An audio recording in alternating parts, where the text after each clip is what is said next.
Hoje nós vamos falar um pouco do que Jesus disse, mas antes da gente entrar nesse texto, precisamos entender e ter uma introdução.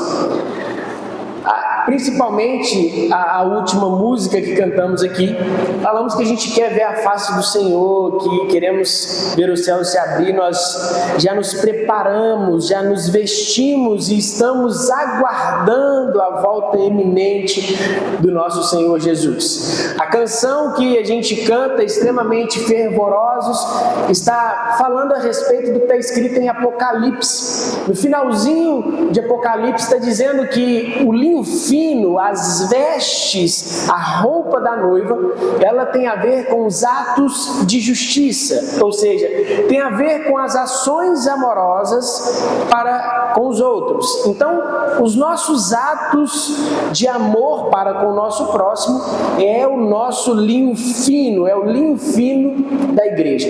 Eu creio fielmente que nós estamos chegando, eu creio que eu vou ver Jesus voltar, então eu creio fielmente que nós estamos chegando no fim dessa terra da forma que nós conhecemos, e Mateus 24 vai dizer que por aumento da iniquidade, o amor de muitos se esfriarão. A iniquidade não é simplesmente um pecado, a iniquidade é normalizar o pecado. Antigamente, por exemplo, as pessoas que fumavam maconha eram extremamente discriminadas pelo uso. Hoje é muito comum você passar perto de alguém durante o dia e essa pessoa está fumando maconha do seu lado e está tudo certo. Antigamente no meu bairro eu era o demoniado por fumar maconha. Hoje em dia quem não fuma maconha é careta. Então vai se normalizando o pecado. Isso é iniquidade. Iniquidade é fazer com que o pecado se torne algo aceitável e extremamente comum, e aqueles que não aceitam isso, esses são caretas, e inventam um monte de nome para falar que somos preconceituosos, etc. Então, por aumento da iniquidade, o amor de muitos se esfriarão. E nós estamos vivendo esse tempo onde que a traição é extremamente comum, onde trocas de casais é falado em rodas abertas, explícito assim, e a depravação tem aumentado cada vez mais, e como eu disse, quem não pratica tais coisas se torna, na verdade, o careta. Então, sendo assim, o amor, ele se esfriando por aumento da iniquidade, qualquer ato de amor, nos dias de hoje, se torna algo gigantesco. Qualquer ato de ajuda para com o próximo se torna algo. Se você parar para ajudar um desconhecido e no final ele vai virar para você e vai te perguntar quanto que é. Porque você não pode estar me ajudando sem querer algo em troca.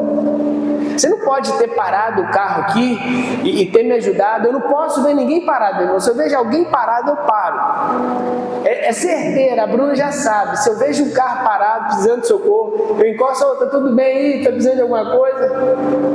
Há uns dias para trás aí, um irmão no meio do morro acabou a gasolina, coloquei dentro do carro, fui no posto de gasolina, comprei gasolina para ele, voltamos, enchemos, colocamos o carro dele funcionando. Quanto que é? Depois eu te pago. Eu falei, não, mas não preocupa não. Então, o ato de ajudar as pessoas já não é mais comum.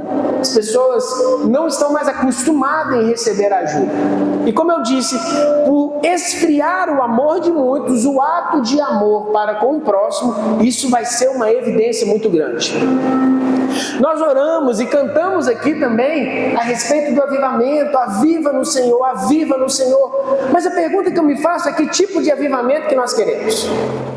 Será que nós queremos um avivamento onde uma pessoa vai ser evidenciada em um lugar por orar, como foi nos tempos passados, por orar, por buscar a face do Senhor, e vai ter um ajuntamento onde as pessoas vão começar a orar em língua, as pessoas vão ser curadas? Será que é esse tipo de avivamento que estamos aguardando? Será que quando falamos de avivamento, nós estamos clamando por um mover momentâneo? Porque todos os avivamentos que nós temos na história foram momentâneos. Todos os avivamentos, todos os lugares que já aconteceu avivamentos, país de Gales, a Europa, por exemplo, os maiores avivamentos surgiu da Europa, são países que o evangelho não tem as portas abertas. Então foi apenas para um momento. Será que é esse avivamento que nós estamos clamando, aguardando por ele? Eu creio fielmente que o avivamento que vai acontecer, que antecede a volta de Cristo, não está ligado a um mover momentâneo. Não está ligado a um povo que vai começar a orar e vai ficar orando e aquilo ali vai durar anos e não. A palavra avivamento significa mais vida. E a verdadeira vida é Cristo Jesus. Então nós podemos falar que avivamento é ter mais de Jesus. E o que é ter mais de Jesus? Quando resumimos a trajetória de Jesus aqui na terra, o que Jesus mais manifestou? Qual foi a obra que ele mais fez? Cura, milagres, prodígios, maravilhas? Não. Todas essas coisas foram respaldadas pelo amor para com o próximo. Todas as coisas que Jesus fez, tudo que manifestou, foi para ter compaixão com o seu próximo. E é sobre isso que nós vamos falar aqui hoje. A partir do verso 35, acompanhe comigo.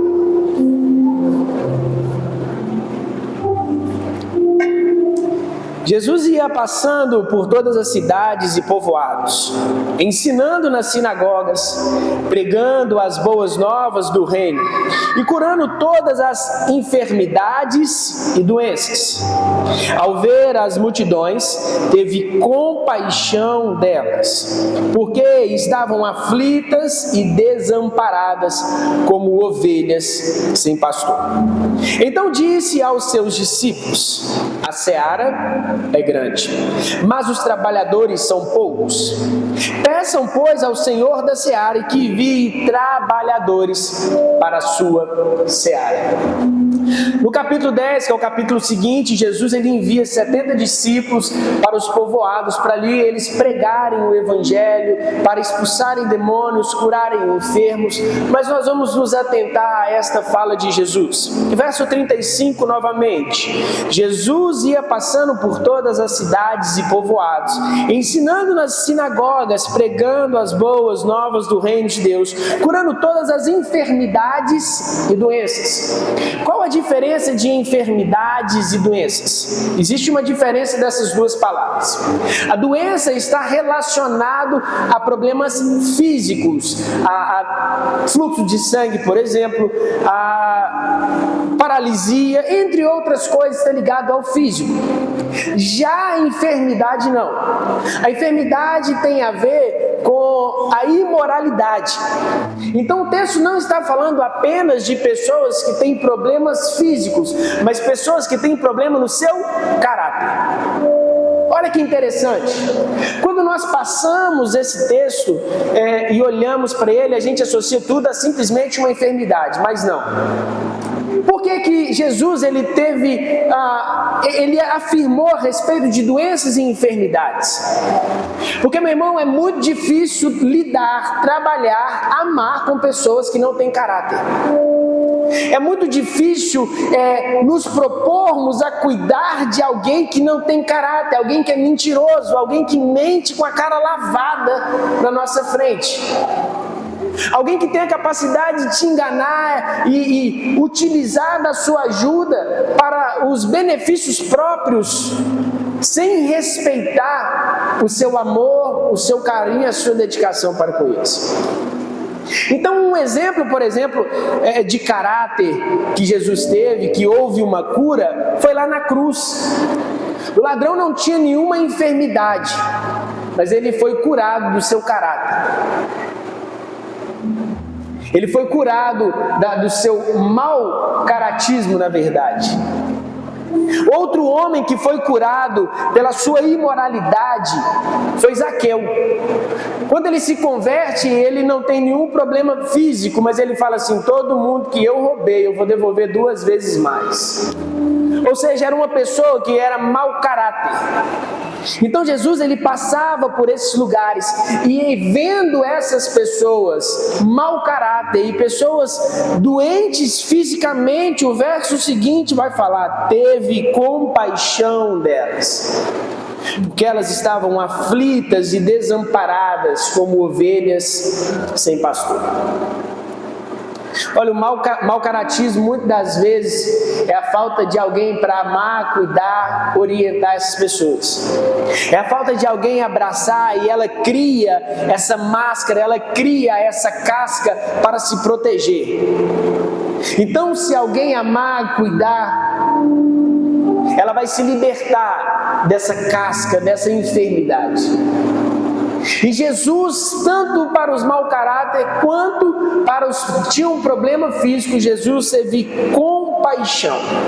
E como eu disse, os milagres, prodígios e maravilhas de Jesus estão respaldados pelo amor para com o próximo. E não simplesmente, não anda, então vai andar agora, tchau. Não enxerga, passa a enxergar agora, tchau. Não. Tanto é que Jesus, quando vai ressuscitar Lázaro, Jesus chora. Mas Jesus não está chorando porque Lázaro morreu e Jesus está em luto. Não. Jesus está vendo a consequência do pecado de um amigo muito próximo. E Jesus está vendo o que o pecado fez com a humanidade. E ali ele chora por compaixão por aquela vida. E aí Jesus traz a afirmação que grita no tempo de Jesus e até os dias de hoje. E eu creio que vai ficar gritando até o dia da vinda dele. Então disse aos seus discípulos: a seara é grande, mas os trabalhadores são poucos. A seara é uma terra onde havia trigo, por exemplo.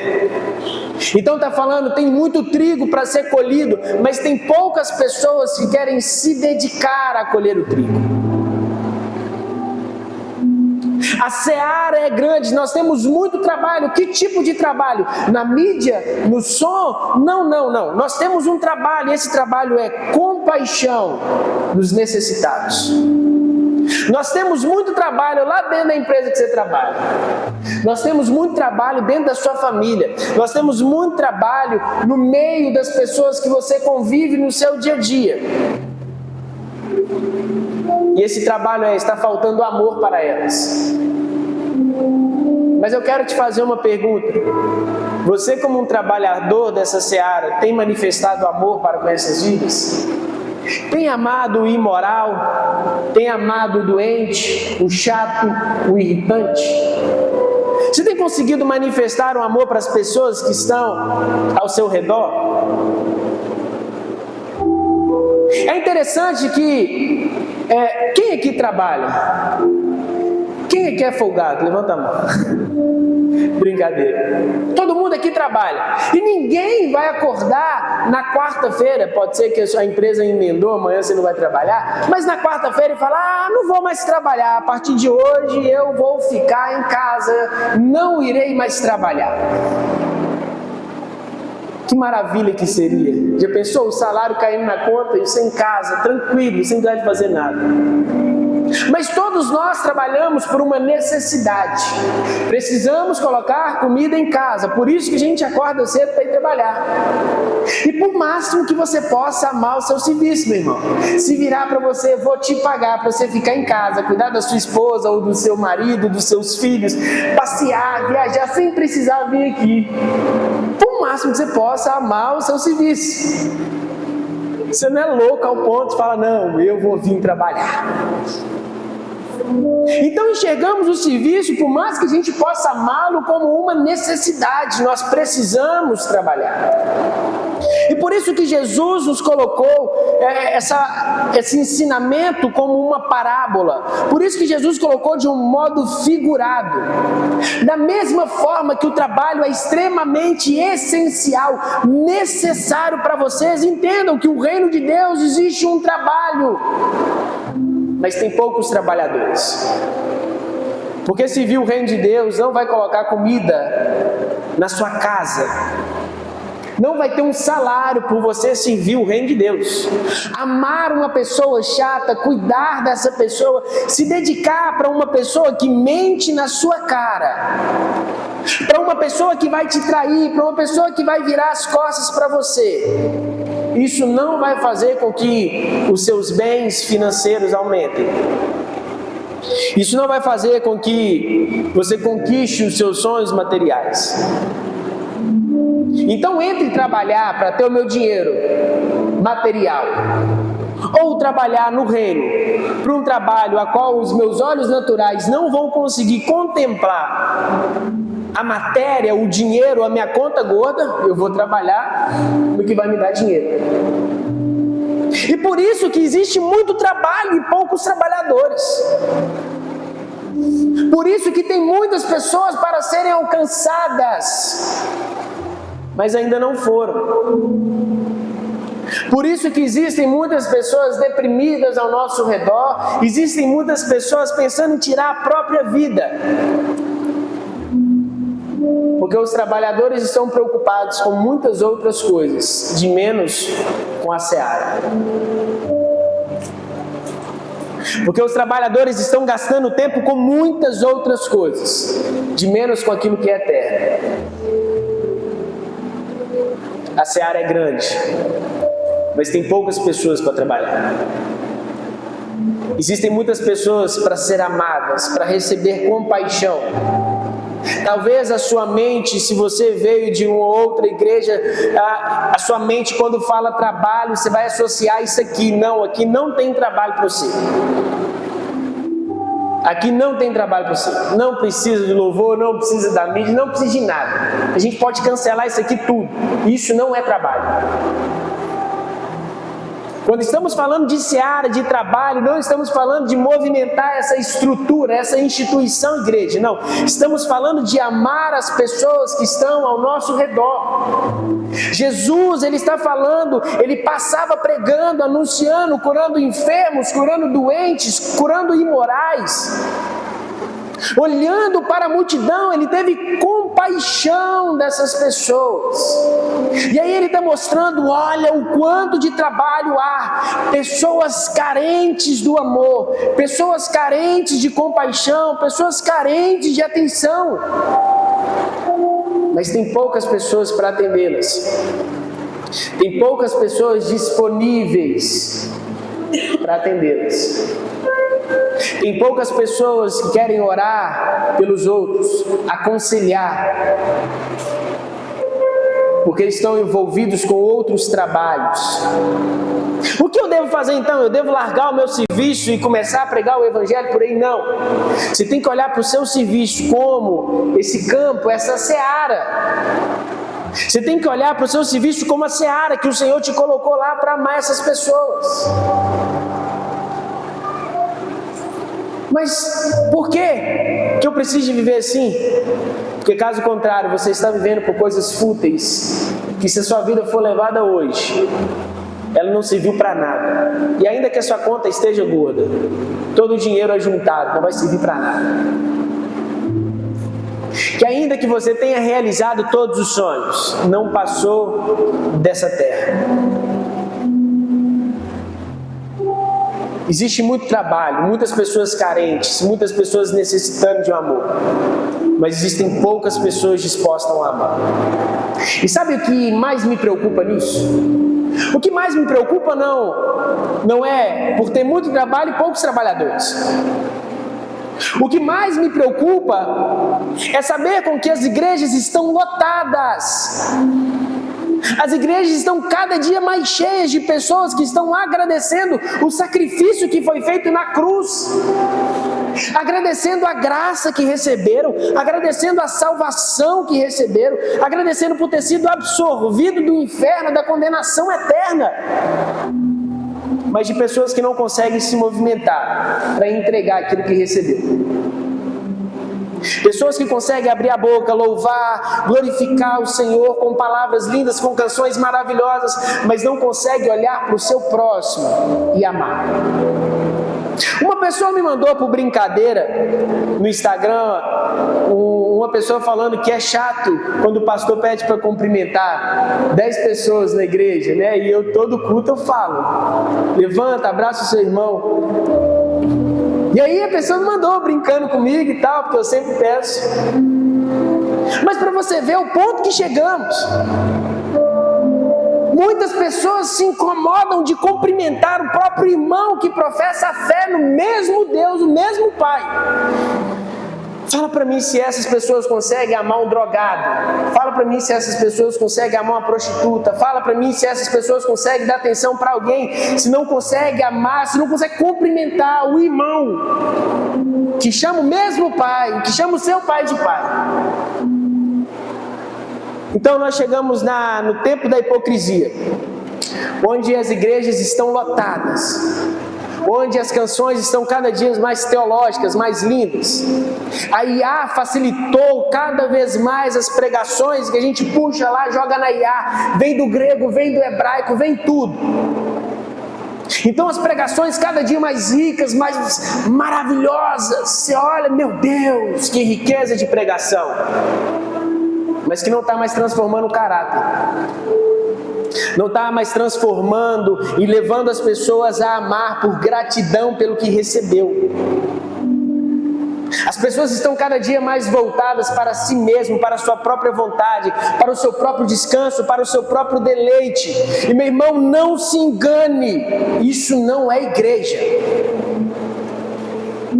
Você pode chamar do que quiser, mas de igreja não é.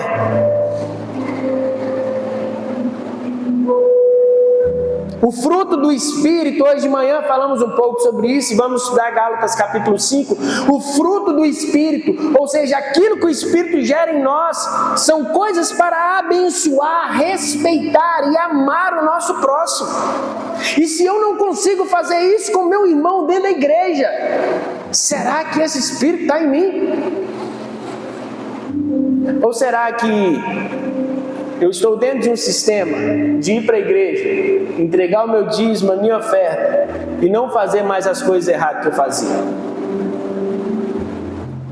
Aquilo que era para ser bênção na vida das pessoas, que é a igreja, na verdade se tornou um rito religioso, onde as pessoas entraram dentro desse sistema, estão fazendo tudo bonitinho, só não estão cumprindo o papel dela. Sabe, às vezes não precisa nem olhar lá para fora para procurar quem está carente de amor, não. Às vezes basta olhar para o seu lado aí. Mas você está doido para dar 8h30 para o culto acabar, para você ir embora, ou para a lanchonete, ou fazer qualquer outra coisa. Porque sua vida está muito corrida.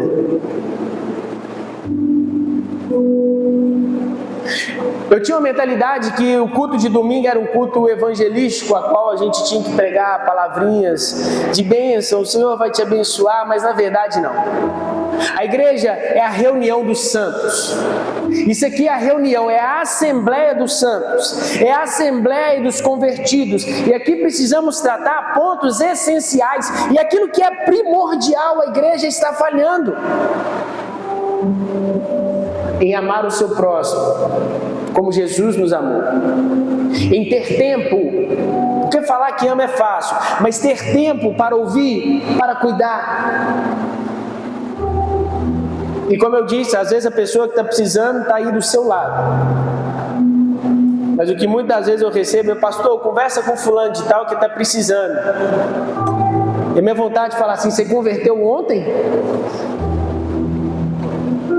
Se você está me mandando essa mensagem é porque você também está precisando, porque tanto tem de convertido e você não tem nada para entregar para essa pessoa. Terra seca, nós estamos precisando para ver se gera vida aí nesses ossos. Por que o pastor que tem que dar, ou entregar, ou aconselhar, você não está apto para isso?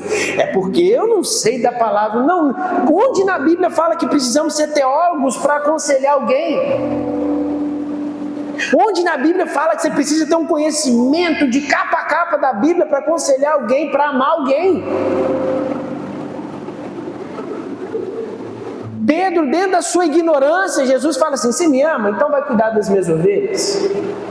Jesus não falou, vai fazer um curso de teologia para você ir cuidar das minhas ovelhas? Ele falou assim, não, ame as minhas ovelhas, cuida delas. Então a gente vê como que tudo está muito distorcido. O propósito da igreja não se cumpre mais. O grande avivamento que nós clamamos e queremos, nós não estamos dispostos a viver. Avivamento é mais vida, e a vida é Jesus, e o que Jesus manifestou nessa terra foi amor para o próximo. Então quando a igreja começar a amar o próximo, nós vamos ter um grande avivamento. Principalmente nessa era onde o amor está se esfriando cada vez mais. Qualquer ação, ato de amor para com o próximo vai ser algo muito evidenciado. Mas estamos agora no ano das eleições, e agora é hora dos crentes se posicionar para ir contra os esquerdistas e contra as pessoas e falar que quem não vota na direita é do demônio. Aí você vê como que o crente está tão perdido, ele está mais perdido que quem está na esquerda. Desde quando estamos lutando por reinos dessa terra? Quem te chamou para defender alguma bandeira? Estamos aqui para amar o nosso próximo. Estamos aqui para anunciar um reino inabalável que não tem nada a ver com direita, com esquerda. Estamos aqui para manifestar um amor que recebemos. Quer dizer que eu não posso me posicionar naquilo que eu voto? Pode se posicionar. Você só não pode matar o outro porque ele não é posicionado igual você. Você só não pode falar que o outro vai para o inferno por ele votar contrário que você. Mas às vezes a gente tem mais garra para a gente acusar as pessoas que votam diferente do que garra para pegar essas pessoas, abraçá-las e amá-las. É porque a igreja perdeu o seu propósito. O propósito da igreja foi ressignificado e agora é estarmos juntos, sem beber, fumar, usar droga, entregar o dízimo e a oferta e cada um para sua casa. Não, isso não é igreja. Isso é um ajuntamento. Isso é reunião dos hipócritas. Pode falar o que for, mas igreja que Jesus chamou para ser, não. A igreja não é uma placa. A igreja não é isso que nós estamos fazendo aqui agora. A igreja é quando o amor que nós recebemos dele for manifestado lá fora. A verdadeira igreja é quando olhar para mim e para você e ver que a nossa mente não está presa às coisas desse mundo, mas estamos à disposição a servir, a amar e a cuidar do nosso próximo, porque é isso que o nosso Rei, o nosso Senhor nos chamou para fazer.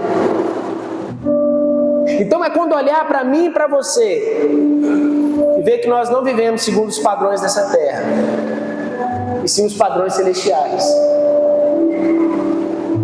Ei, meus discípulos, tem muito trabalho, mas tem poucos que querem trabalhar. Tem muitas pessoas gritando por ajuda, mas tem poucas pessoas que querem de fato ajudar. Tem muitas pessoas precisando apenas de uma palavra, ou melhor, apenas dos seus ouvidos para ouvi-la. Mas você não tem tempo, porque sua vida está muito corrida. Então nós vamos ter que orar. Orar para que o Senhor acabe com o seu estudo. Orar para que o Senhor acabe com o seu emprego. Orar para que o Senhor, se for o seu filho que está te sobrecarregando, matar o seu filho. Se for a sua esposa, seu marido, matar um ao outro. Aí você vai ter tempo. Mas na verdade isso tudo é desculpa. O trabalho, a escola, filho, o casamento, isso tudo é desculpa. Tudo desculpa. Porque isso tudo era para ser a seara. A sua casa, os seus filhos, a sua empresa, o seu trabalho, o seu momento de lazer era para ser a seara. Mas às vezes pensa que a seara é isso aqui, ó. A plataforma e o microfone.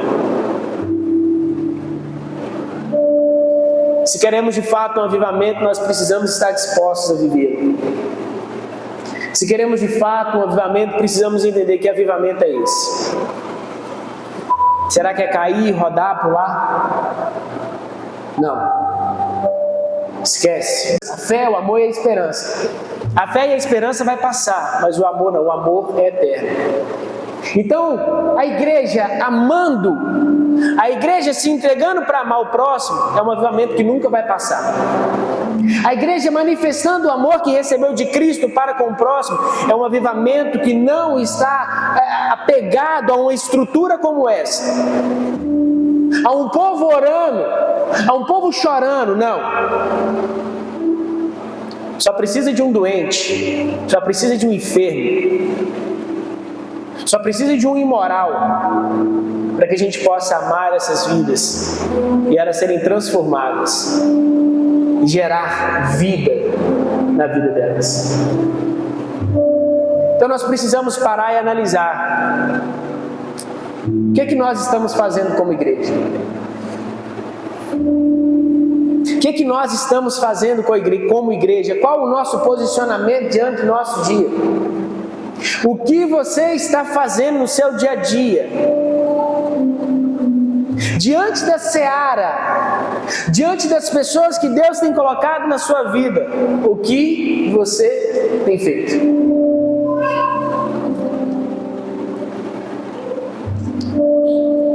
A seara é grande, mas tem poucos trabalhadores. Então, meu irmão, eu oro, eu cumpro aquilo que Jesus está falando. Peça, pois, o Senhor da seara que envie trabalhadores.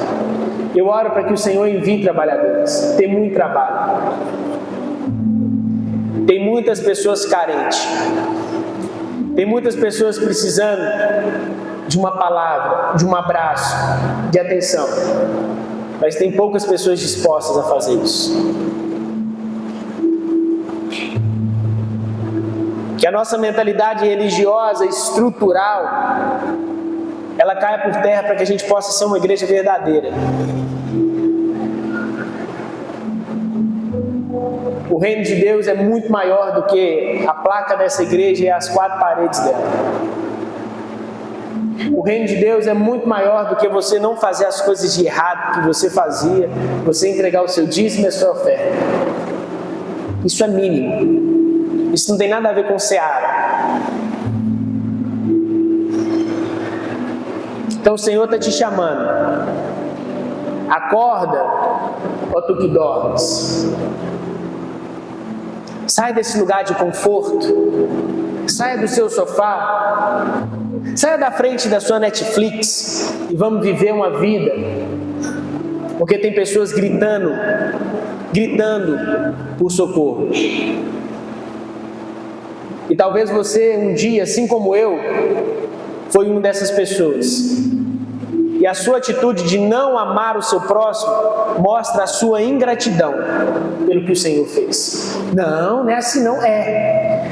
Porque da mesma forma que você recebeu, você tem que dar. Se você recebeu um amor que te transformou e tem te transformado, o mínimo que você vai fazer é entregar o que você recebeu.